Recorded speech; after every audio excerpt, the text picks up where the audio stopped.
الرحمن الرحیم۔ ربیع الاول کے حوالے سے یہ مبارک مہینہ ہم رحمت للعالمین کی اس دنیا میں آمد کا جشن منا رہے ہیں، اور اسی حوالے سے آج مقالے کا جیسے کہ آپ نے عنوان سنا کہ تعلیمات اخوت آپ کی اور صوفیانہ افکار۔ اور تعلیمات اخوت اور مساوات ایسا ہے کہ تمام انبیاء علیہ السلام نے اس کی تعلیم دی، لیکن خصوصاً حضور صلی اللہ علیہ وسلم نے اپنی حیات مبارکہ میں اس کا عملی نمونہ بھی ہمیں کر کے دکھایا، اور قرآنی تعلیمات جو اخوت کے حوالے سے ہیں وہ بہت اہم ہے۔ بدقسمتی سے ہم پتہ نہیں کیوں نہیں ان تعلیمات کی طرف توجہ دیتے، حالانکہ قرآن نے بہت اہمیت دی ہے اس کو۔ قرآن کی روح سے رسولوں کے باب میں یہ سنت الہی رہی ہے کہ اللہ نے ہر قوم میں سے انبیاء علیہ السلام کو منتخب کیا اور انہیں اپنی قوم کی طرف بھیجا تاکہ انہی کے اندر کا بہترین آدمی انہی کی زبان میں ان کا حجت قائم کرے، قومی اور لسانی لحاظ سے بھی انہی کا بھائی ہو، کوئی اجنبیت بیچ میں نہ ہو۔ جیسے کہ اپنی زبان، اپنا دل اپنے اوپر گواہی دیتا ہے، اسی طرح اپنا ہی بھائی اپنی زبان میں حق نصیحت ادا کرتا ہے، تو بات زیادہ سمجھ میں آتی ہے۔ گویا اللہ تعالیٰ نے فطرت انسانی کے اس پہلو سے فائدہ اٹھاتے ہوئے اپنے الہامی پیغام کی ترویج و اشاعت کا کام اپنے پیغمبروں سے کرایا۔ یہ خاص انعام الہی ہے۔ اگر آپ غور کریں تو دیکھیں کہ اخاہم کا لفظ استعمال کیا گیا ہے، مثلاً ہم نے عاد کی طرف کسی غیر کو نہیں بلکہ انہی کے بھائی کو یعنی حضرت ہود کو نبی بنا کر بھیجا، لیکن حق کی دشمنی کے جوش میں انہوں نے اس کو بھی مخالفت کا بہانہ بنا لیا۔ اسی طرح دوسری اقوام کا جو ذکر ہے قرآنی آیات کے حوالے سے یہ بات ثابت ہے، حضرت شعیب کے حوالے سے اور دوسرے انبیاء علیہ السلام کے حوالے سے۔ توحید کی دعوت انبیاء علیہ السلام کی مشترک دعوت رہی، جیسے خاتم النبیین حضرت محمد صلی اللہ علیہ وسلم نے مکمل کیا، اور حضور کی بعثت کو اللہ نے اپنا احسان عظیم قرار دیا اور فرمایا وما ارسلناک الا رحمۃ للعالمین۔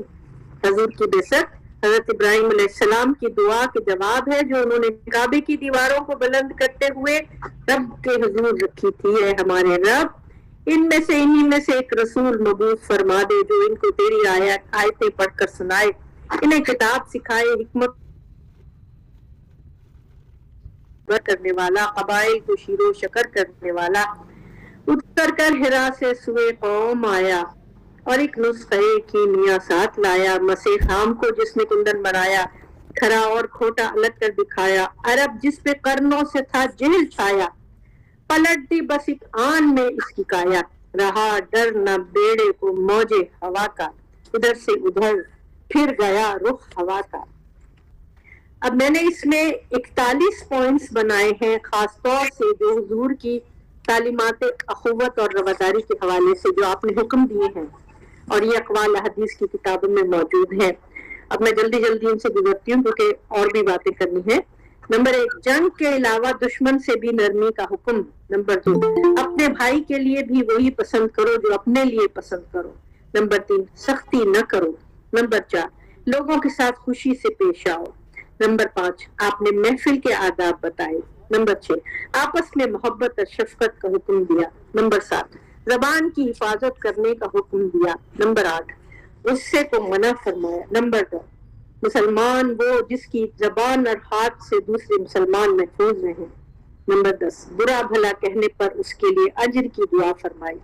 نمبر 11، نصیحت کرنے کے آداب سکھائے۔ نمبر 12، کھانا کھلانے اور سلام کرنے کا حکم دیا۔ نمبر 13، دودھ دینے والا جانور کسی کو دینے کی فضیلت بتائی۔ نمبر 14، صدقے کی فضیلت بتائی۔ نمبر 15، رشتہ داروں پر خرچ کرنے کا حکم دیا۔ نمبر 16، بھائی کی حاجت روائی کا حکم دیا۔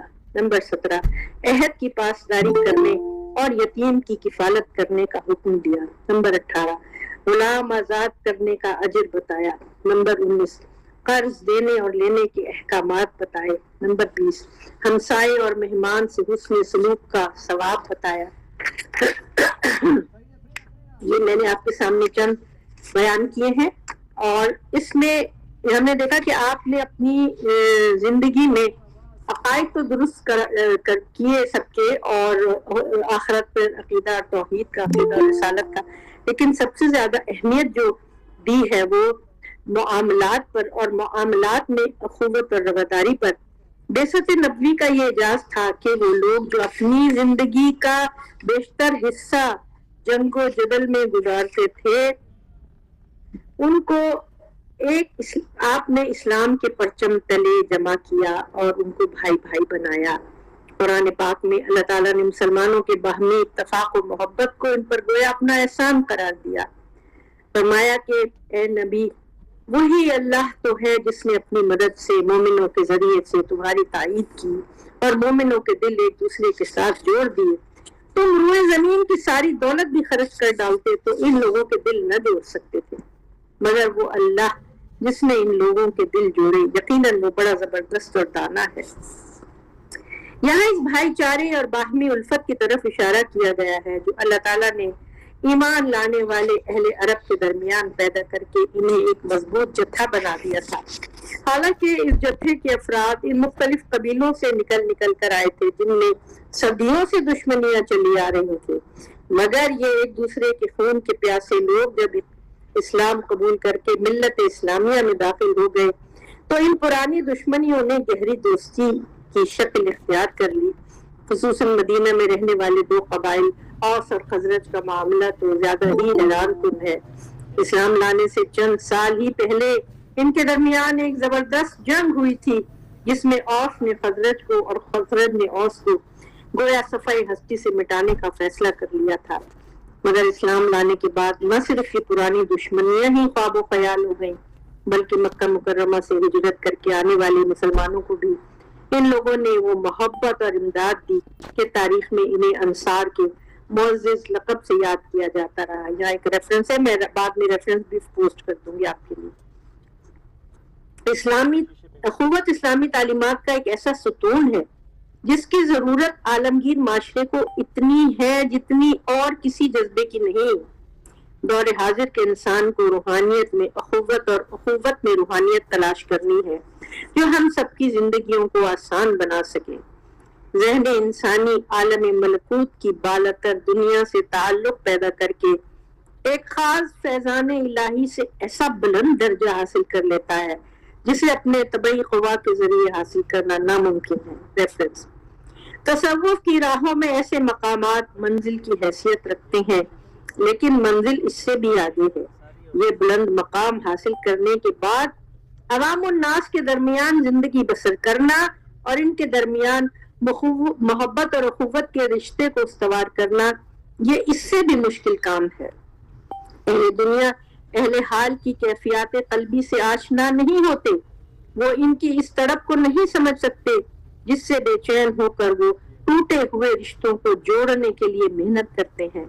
اکثر اہل تصوف کو دھتکارا بھی جاتا ہے، ان پر معاملات میں دخل اندازی کا الزام بھی لگایا جاتا ہے اور ان کو یہ تلقین بھی کی جاتی ہے کہ بھائی اپنے کام سے کام رکھیں، اور ناسزا الفاظ سے انہیں اذیت دی جاتی ہے، تاہم وہ صبر کر کے اپنے بلند مقام کو اور زیادہ بلند کر لیتے ہیں اور عوام کی سمجھ کو درگزر کرتے ہیں۔ ان کے سامنے ان کے مرشد اعلیٰ حضرت محمد صلی اللہ علیہ وآلہ وسلم کی مثال ہے جو انسان کی نجات کے لیے وہ مظالم سہ گئے جن کا خیال ہی لرزا دینے کے لیے کافی ہے۔ طائف کے سفر کے دوران اہل طائف کا رویہ تاریخ میں موجود ہے اور سب کے لیے مثال ہے۔ یہاں میں کچھ اپنا ذاتی تجربہ بیان کروں۔ آج کل میں میسج فلم دیکھ رہی ہوں دوبارہ سے، پہلے کبھی دیکھی تھی اور وہ دیکھنا میرے لیے مشکل ہو رہا ہے، جتنی جو اس میں مناظر دکھائے گئے ہیں تو وہ فلم دیکھنا میرے لیے بہت مشکل ہو رہا ہے۔ الہی ہدایت کے سب نظاموں میں انسانوں کے باہمی تعلقات پر جو زور دیا گیا وہ اس تناسب سے ثابت ہے کہ 10% عبادات کے احکامات ہیں اور 90% معاملات ہیں۔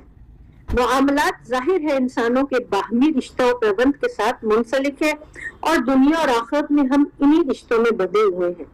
ہمارے ثواب و عطاب کا تعلق بھی انہی رشتوں کے حوالے سے ہے اور انہی حقوق کی ادائیگی یا فراموشی کے باعث ہم لوگ جنت یا جہنم کے حقدار بنتے ہیں۔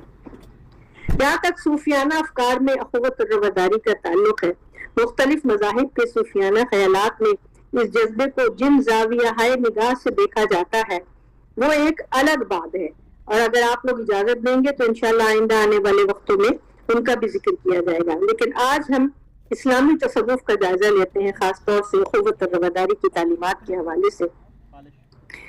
اسلامی تصوف اور اخوت اور رواداری، اس سلسلے میں غلام قادر لون لکھتے ہیں، حضرت نظام الدین اولیاء نے ایک مرتبہ یہ روایت بیان کی کہ ایک بدو دعا مانگ رہا تھا کہ اے اللہ مجھ پر اور اپنے رسول پر کرم کر اور کسی اور پر نہ کر۔ رسول اللہ نے سنا تو فرمایا تم اللہ کی نعمتوں کو محدود کیوں کر رہے ہو، وہ تو وسیع ہیں۔ ان تعلیمات میں انسانی برادری کا ایک روح پرور تصور پنہا تھا۔ رسول اللہ صلی اللہ علیہ وسلم رات کے آخری حصے میں دعا کرتے تو اس میں یہ الفاظ ہوتے، میں گواہی دیتا ہوں کہ سب انسان بھائی بھائی ہے۔ عالمگیر معاشرے کے اس تصور کو بارہا ارشادات میں واضح کیا گیا۔ الفتح ربانی میں رسول اللہ صلی اللہ علیہ وسلم کی یہ حدیث نقل کی گئی ہے، سب انسان اللہ کے عیال ہیں۔ اللہ تعالیٰ کو سب سے زیادہ محبوب وہ ہے جو اللہ کی عیال کے ساتھ سب سے بہتر سلوک کرے۔ انہی ارشادات کو فروغ دینے اور پھیلانے کے لیے صوفیاء نے اپنی زندگیاں وقف کر دیں۔ انہیں نبی کریم صلی اللہ علیہ وسلم کی رحمت عام کا اس قدر یقین راسخ تھا کہ بعض ایسے معاملات میں بھی وہ کافر و مسلم کی تمیز اٹھا دینا چاہتے تھے جہاں اس فرق کو روا رکھنا ناگزیر ہوتا۔ دارا شکوہ نے مشہور صوفی محب اللہ الہ آبادی سے دریافت کیا، کیا سرکاری معاملات میں ہندو اور مسلمان میں فرق کیا جا سکتا ہے؟ انہوں نے جواب دیا، حضور اکرم صلی اللہ علیہ وسلم پوری کائنات کے لیے رحمت بنا کر بھیجے گئے ہیں اور آپ کے فیوز سب کے لیے عام ہیں۔ صوفیاء نے رحمت للعالمین کی رحمت عام کو پانی اور ہوا کی طرح تمام انسانوں میں تقسیم کیا، بلا تفریق مذہب و ملت۔ یہ فیض عام تھا اور آج بھی باگز وصال یہ عام ہے۔ اس کا ثبوت وہ ہجوم ہے جو اولیاء اللہ کے مزارات پر نظر آتا ہے۔ یہاں وہی فلسفہ کام کرتا ہوا دکھائی دیتا ہے کہ یہ شہید ہے، یہ شہید عشق ہے، شہید زندہ ہے اور اپنے رب کی بارگاہ سے رزق پاتے ہیں۔ دوسری یہ کہ ان کی دعائیں مقبول بارگاہ الہی ہیں۔ بظاہر صوفیہ کے ملفوظات میں خلق نہیں ہے۔ صوفیہ اپنی روحانی کیفیت کی حفاظت کے لیے دنیا داری سے دور متحری سیر و سلوک میں جب توشہ راہ سلوک کا ذکر کرتے ہیں تو سب سے پہلے رسم و رواج معاشرتی تکلفات کا ترک کرنا لکھتے ہیں۔ اس سے مراد ان امور کو ترک کرنا ہے جن کا تعلق محض رسم پرستی، وزاداری اور تکلفات سے ہے اور جو طریقت کے راستے میں حائل ہوتے ہیں۔ مقصد یہ ہے کہ سالک رہے تو لوگوں کے درمیان مگر معتدل اور متوازن زندگی بسر کرے۔ بعض لوگ معاشرتی رسوم و رواج میں ایسے کھو جاتے ہیں کہ ان کو ہر وقت انہی باتوں کا دھیان رہتا ہے۔ وہ اپنی سماجی پوزیشن کو برقرار رکھنے کے لیے ہر طرح کے مجلسی آداب اور بے فائدہ بلکہ مضر میل جول سے بھی دریغ نہیں کرتے۔ اپنی ظاہری عزت و آبرو کی حفاظت کے خیال سے تکلفات برتتے ہیں اور اس کے نتیجے میں بسا اوقات تکلیف اٹھاتے ہیں اور پریشان ہو جاتے ہیں۔ یہ سیر و سلوک کا حوالہ ہے۔ ضرورت سے زیادہ میل جول اور سماجی تعلقات کی وجہ سے معاشرے کے رسم و رواج اور رائے عامہ صوفی کو دنیا داری میں مبتلا کر سکتی ہے اور اس طرح اس کی محنت ضائع ہو سکتی ہے۔ کچھ لوگ دنیا سے بالکل الگ تھلگ ہو کر گوشہ خاموشی میں تنہائی کی زندگی کو ترجیح دیتے ہیں اور مخلوق خدا سے بالکل کٹ جاتے ہیں۔ یہ طریقہ بھی درست نہیں۔ مسلمان صوفیاء ان دونوں انتہاؤں کے درمیان کا راستہ اختیار کرتے ہیں تاکہ اپنی روحانی حالت کی حفاظت بھی ہو سکے اور اخوت اور رواداری کے تقاضے بھی پورے کیے جا سکے۔ اپنے ارد گرد رہنے والوں کے دکھ درد سے آشنا ہو کر ان کے درد کا درمان کرتے ہیں۔ اس تعلیم اسلام کو پیش نظر رکھتے ہیں کہ اگر تم خود سیر ہو کر کھاؤ اور تمہارا ہمسایہ بھوکا سو رہے تو تم گروہ مسلمین سے باہر ہو، اور اس کا اہتمام اس شان سے کرتے تھے کہ حیات ظاہری کے دوران اور بعد از وصال ان کے تعلق سے روزانہ ہزاروں لوگ اپنا پیٹ بھرتے ہیں، اور جو یہ لنگر کی تقسیم ہوتی ہے یہ اس کا ثبوت ہے۔ معاشرت سے متعلق معاملات کا ذکر کرتے ہوئے مرتضیٰ مطہری لکھتے ہیں، اصولی طور پر یہ کہا جا سکتا ہے کہ سالک کو چاہیے کہ معاشرت سے متعلق ہر معاملے کو سنجیدگی سے پرکھے اور اس کے نفع و نقصان پر غور کرے اور بلا وجہ عوام کی رائے اور خواہشات کا اتباع نہ کرے۔ دنیا کے ریلے میں بہہ جانے سے حقیقی تعلیمات کا چہرہ مسخ ہو سکتا ہے اور ہدایت کا فریضہ متاثر ہو سکتا ہے۔ دراصل صوفی کا کام خلق کی ہدایت کرنا ہے، اس لیے ضروری ہے کہ وہ اپنی ذات کے جواہر کی حفاظت کرے اور میل جول میں احتیاط کرے، لیکن احتیاج کے حوالے سے باخبر رہے۔ یہی وجہ ہے کہ کتابوں میں بہت سے ایسے واقعات گزرے ہیں کہ مرشد مرید کے دل کا حال جان لیتے تھے۔ یہاں اخوت اور رواداری کی تو صوفیاء نے اس کا تو حق ادا کیا، لیکن انہوں نے اپنی باطنی حالت کی بھی حفاظت کی۔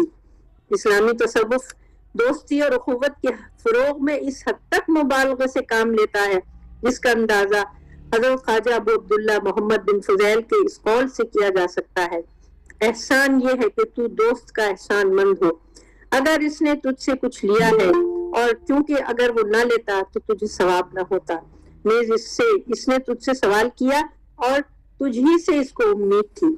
فرید الدین مسعود گنج شکر کہتے ہیں: دوسروں سے اچھائی کرتے رہو، سوچو کہ تم نے اپنی ذات سے اچھائی کی ہے۔ پیر مشاطہ کی مانند ہوتا ہے، یعنی جس طرح مشاطہ دلہن کو بناتی اور سنوارتی ہے، اسی طرح پیر اپنے مرید کے اخلاق و عادات کو سنوارتا ہے۔ دشمن کی دشمنی اس سے مشورہ کرنے سے ٹوٹ جاتی ہے۔ ہر کسی کی روٹی نہ کھا، بلکہ ہر شخص کو اپنی روٹی کھلا۔ اچھائی کرنے کے لیے ہمیشہ کسی بہانے کی تلاش میں رہو۔ کسی سے اس طرح جھگڑا نہ کرو کہ مصالحت کی گنجائش ہی نہ رہے۔ اپنی سرگرمیوں کو لوگوں کی سرد کلامی کی وجہ سے ترک نہ کرو۔ یہ بیان بھی ریفرنس ہے۔ معراج کی رات حضور صلی اللہ علیہ وآلہ وسلم کو بارگاہ کو اپنی ذات کی طرف توجہ کرنے کی ضرورت ہے، جس میں تزکیہ نفس ضروری، معاف کیجیے گا۔ حقیقت زمان و مکان میں اخوت اور رواداری دو رویا راہ گزار ہے، جس کا پہلا قدم تزکیہ نفس ہے۔ دراصل اخوت اور رواداری کا حق وہی ادا کر سکتا ہے جس کا نفس پاک ہو، اور جو محبت اور اخوت کا عمل خدا کی خوشنودی کے لیے انجام دے اور اس کے ذریعے قرب الہی حاصل کرے، اس میں کسی قسم کے بدلے یا شکریہ کا منتظر نہ ہو۔ اہل تصوف نے الہی تعلیمات کی روشنی میں مخلوق خدا پر شفقت، غریبوں اور بے کسوں سے ہمدردی اور شکستہ دلوں کی تسلی کو اپنا شعار ہی نہیں بلکہ جزو ایمان بنایا۔ شیخ عبد القادر جیلانی کہتے تھے کہ جس شخص نے ایسی حالت میں کھانا کھایا جبکہ اس کا ہمسایہ بھوکا تھا، اس کا ایمان درست نہیں۔ خواجہ عثمان ہارونی کا ارشاد ہے کہ جب کوئی آدمی پیاسے کو پانی دیتا ہے، اسی گھڑی اس کے تمام گناہ بخش دیے جاتے ہیں، گویا وہ ابھی ماں کے شکم سے پیدا ہوا ہے اور بغیر حساب بہشت میں جائے گا۔ اگر اسی روز فوت ہو جائے تو شہید ہو کر فوت ہوگا۔ خلق خدا سے صوفیاء کی محبت اور شفقت کا اندازہ اس سے لگایا جا سکتا ہے کہ حضرت نظام الدین اولیاء کا لنگر خانہ ہر وقت جاری و ساری رہتا تھا، لیکن وہ خود اکثر روزے سے ہوتے تھے۔ جب سحری کے وقت اصرار کیا جاتا تھا کہ کھانا کھا لیجیے تو کہتے تھے یہ کھانا میرے حلق سے کیسے اتر سکتا ہے۔ مخلوق خدا کی محبت اور نفع رسانی کا بے پناہ جذبہ یہ تھا کہ شیخ نصیر الدین چراغ دہلوی نے فیروز شاہ تغلق کی تاج پوشی کے وقت اس سے کہا کہ وعدہ کرو کہ مخلوق خدا کے ساتھ انصاف کرو گے۔ یہاں بھی ریفرنس ہے۔ یعنی دین کی دوستی کے بارے میں حضرت خواجہ نظام الدین اولیاء نے کہا دوستی دو طرح کی ہوتی ہے، ایک نسبتی، دوسری دینی، جن میں سے دینی زیادہ مضبوط ہے، اس واسطے کہ اگر دو نسبتی بھائی ہوں، ایک مومن اور ایک کافر، تو مومن کا ورثہ کافر بھائی کو نہیں مل سکتا۔ بس معلوم ہوا کہ ایسا بھائی ہونا کمزوری ہے، لیکن دینی زیادہ مضبوط ہے، اس واسطے کہ جو پیوند دو دینی بھائیوں میں ہوگا وہ دنیا اور آخرت میں برقرار رہے گا۔ اور یہاں سورہ حجرات کی وہ آیت مجھے یاد آ رہی ہے، انما المؤمنون اخوۃ، کہ مومن تو آپس میں بھائی بھائی ہیں۔ اسی اسنا میں اس آیت کا ذکر ہوا جس کا مفہوم یہ ہے کہ جن لوگوں کی دوستی بندوبست کی وجہ سے ہوگی وہ ایک دوسرے کے دشمن ہوں گے، لیکن پرہیزگار آپس میں دشمن نہیں ہوں گے۔ یہاں بھی ایک ریفرنس ہے۔ یہاں میں آج کے مقالے کو ختم کرتی ہوں اور اس سے آگے میرے پاس بہت تفصیل ہے جس میں اہل عرفان کا کردار ہے اخوت فروغ میں۔ انشاءاللہ آئندہ موقع ملے گا تو اس پر بھی گفتگو ہوگی۔ تو ربنا تقبل منا انک انت السمیع العلیم وتب علینا انک انت التواب الرحیم۔ آپ کے کوئی سوال ہو تو میں حاضر۔ شکریہ ڈاکٹر سمیہ اخلاق صاحبہ، آپ نے حسب معمول ماشاءاللہ بہت اچھی تشریح فرمائی۔ اب آگے بڑھتے ہیں سوالات اور تبصروں کی طرف۔ جن صاحبان نے آج کے مقالے گفتگو پہ تبصرہ یا سوال کرنا ہے تو ہاتھ کا نشان بنائیں تو میں انہیں ایک ایک کر کے پکاروں، اور کوئی اگر ہاتھ کا نشان نہیں بناتا تو پھر میں لسٹ کے مطابق چلتا ہوں۔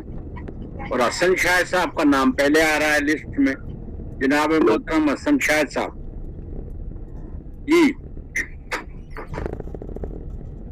ڈاکٹر ساجد خاقانی صاحب نے ہاتھ کا نشان بنا دیا اور میں آپ ان سے درخواست کر رہا ہوں کہ وہ اپنی گفتگو رکھیں۔ بہت شکریہ جی۔ میرا ایک سوال ہے کہ حسن شاہد صاحب میں آپ کو بلاتا ہوں جی، ڈاکٹر صاحب کے بعد آپ کو بلاتا ہوں جی۔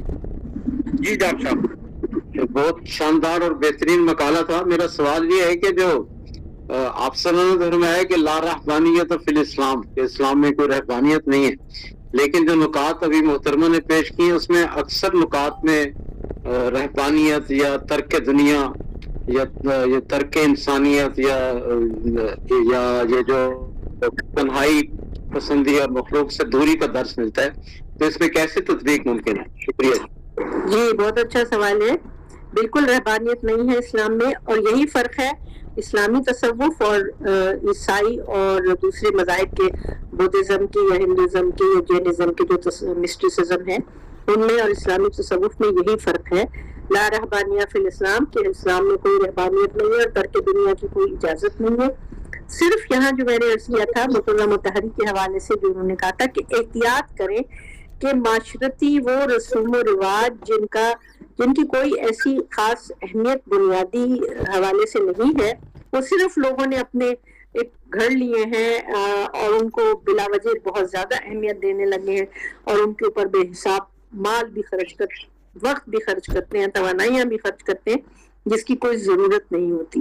اور ان معاشرتی تکلفات کو ختم کر کے تو انسان اپنے آپ کو آزاد کرتا ہے، اور آزاد کر کے پھر وہ اپنا تعلق حقیقت اعلیٰ کے ساتھ بہترین طریقے سے قائم کر سکتا ہے، اور حقیقت اعلیٰ کی طرف سے جو واجبات اس پر ہیں اور جو اخوت اور رواداری کی تعلیمات کا اس کو بتایا گیا ہے، وہ ان کو بہت آسانی سے ان پر عمل کر سکتا ہے۔ کیونکہ جیسے میں نے شروع میں عرض کیا کہ صوفیاء کے اوپر اکثر الزام لگایا جاتا ہے کہ یہ دوسروں کے معاملات میں دخل دے رہے ہیں۔ بھائی آپ ہمارے معاملے میں دخل نہ دیں، ہمارا جو دل چاہے ہم کریں، لیکن صوفیاء کیونکہ اپنے دل کے درد سے مجبور ہوتے ہیں، دوسروں کو گڑھے میں گرتا ہوا نہیں دیکھ سکتے، اور وہ دیکھتے ہیں کہ یہاں اصلاح کی ضرورت ہے، تو وہ اخوت اور رواداری کے جذبے کے تحت ان کی اصلاح کرتے ہیں، تو اس طرح ان کو قابل مذمت بھی گردانا جاتا ہے۔ یہاں بھی ان کی مشکلات ہوتی ہیں، لیکن یہ بالکل خیال دل میں نہ رہے کہ کسی بھی طرح سے اسلام میں رہبانیت کی گنجائش ہے، بالکل نہیں ہے۔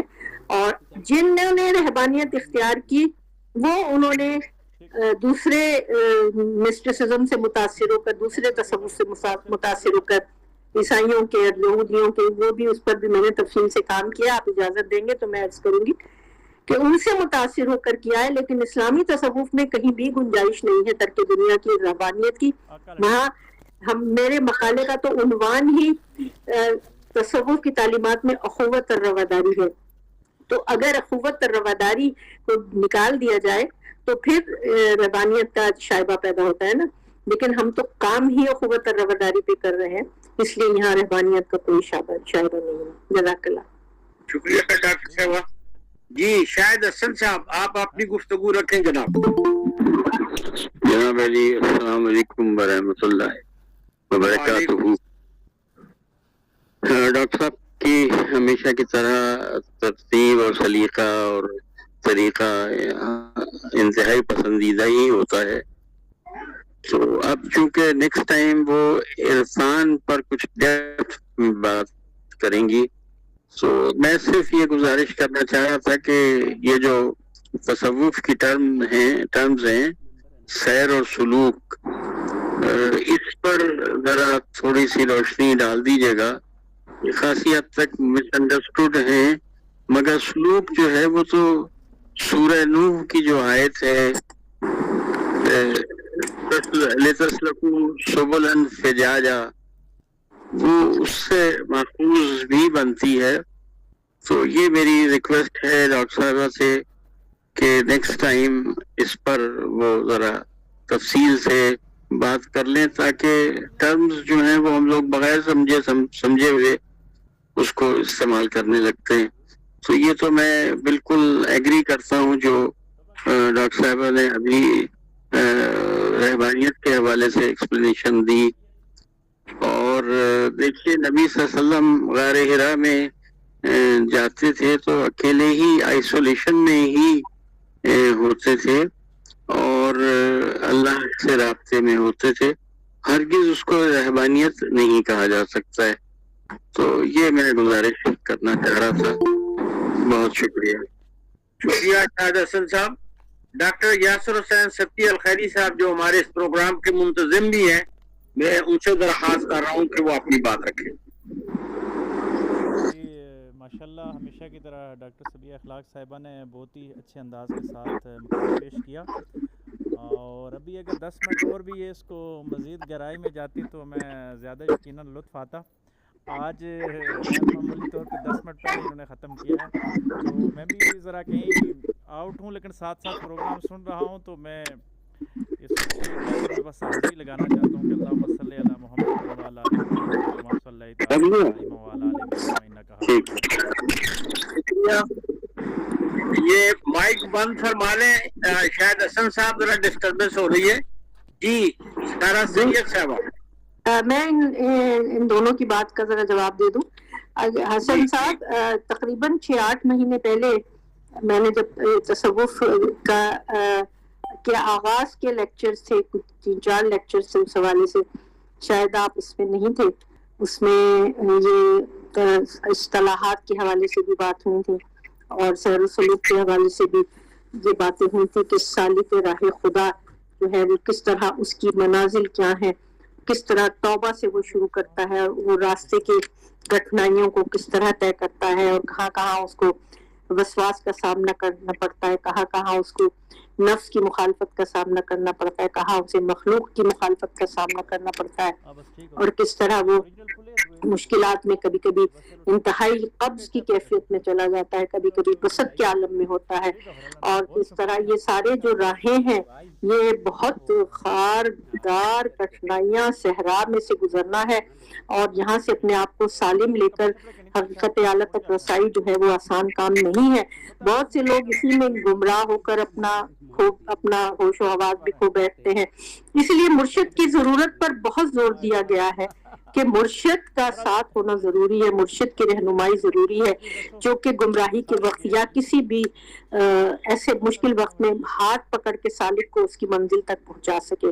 اور یقیناً ہمارے مرشد اعلیٰ تو حضرت محمد صلی اللہ علیہ وآلہ وسلم ہے، اور جن کی تربیت یافتہ یا جن کے راہ پر چلنے والے جتنے لوگ ہیں، جن کو اللہ تعالیٰ نے ان کو ممتاز کیا دوسرے لوگوں سے، ان کے درجے بلند کیے، وہ اپنی کرامات کو چھپاتے ہیں، لیکن ان کی کرامت اگر کبھی ظاہر ہو جاتی ہے تو ان کا مرتبہ ظاہر ہو جاتا ہے. اور دوسری بات یہ یاسر سبتی صاحب نے جو کہا، آج میں نے مختصر اس لیے کیا کہ میں اس کو فوکس کرنا چاہ رہی تھی کہ اسلامی تعلیمات اور تصوف وہ میرا فوکس تھا. اور اگلا تفصیلی جو ہوگا وہ اہل عرفان اور جو صوفیاء ہمارے مشہور صوفیاء رہے ہیں ان کی تعلیمات اخوت، ان کے اقوال اور ان کے جو اقدامات تھے معاشرے کے حوالے سے وہ بھی بیان کرنے کی کوشش کروں گی. اور اس کو حسن شاہد صاحب کی بات کو اگر آپ اجازت دیں گے تو پھر ایک اور لیکچر اس پہ کر لیں گے جو ہم سیر و سلوک کے تمام تفصیلی مقامات و منازل کا ہم ذکر کر سکیں. جزاک اللہ. شکریہ جی. آگے بڑھتے ہیں. لبنہ فروخ صاحب. بہت شکریہ.